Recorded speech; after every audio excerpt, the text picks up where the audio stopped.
राणा साहिब एक बहुत अमीर और आलीशान हवेली का मालिक था। उन्हें अपने से 10 साल छोटी उम्र की लड़की से प्यार हो गया था, लेकिन वो लड़की राणा साहब को अपने प्यार के माया जाल में फंसा के उनकी जायदाद को छीन लेना चाहती थी।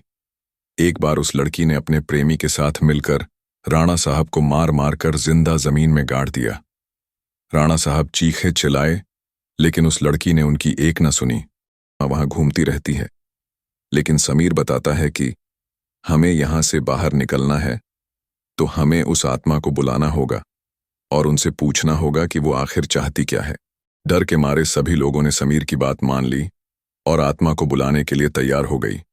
समीर ने एक रूम में सभी तैयारियां कर लीं और बताया कि जब तक हम आत्मा से पूरी जानकारी नहीं जान लेते तब तक कोई इस रूम से बाहर नहीं जाएगा, और कुछ भी हो जाए कोई किसी का हाथ नहीं छोड़ेगा। समीर ने तंत्र मंत्र से आत्मा को बुलाना शुरू कर दिया।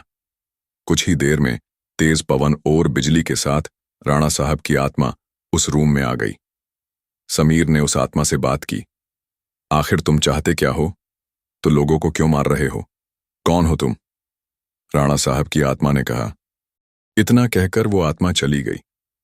वो लोगों ने बाद में सपना की आत्मा को बुलाया और पूछा, आखिर उसके साथ हुआ क्या था?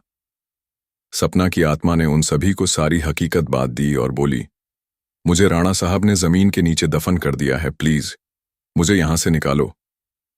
सलोनी ने अपने बहन सपना से पूछा, राणा साहब की आत्मा को कैसे मारा जाए?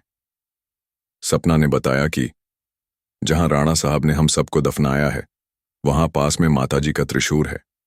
उस त्रिशूल से राणा साहब की आत्मा को मार जा सकता है और इस महल को उनकी चंगुल से बचाया जा सकता है।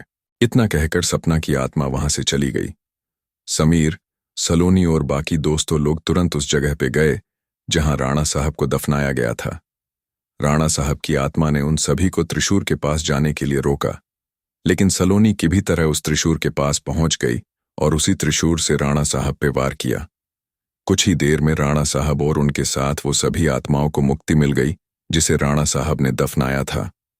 दोस्तों, आपको यह कहानी कैसी लगी प्लीज हमें कमेंट करके जरूर बताएं।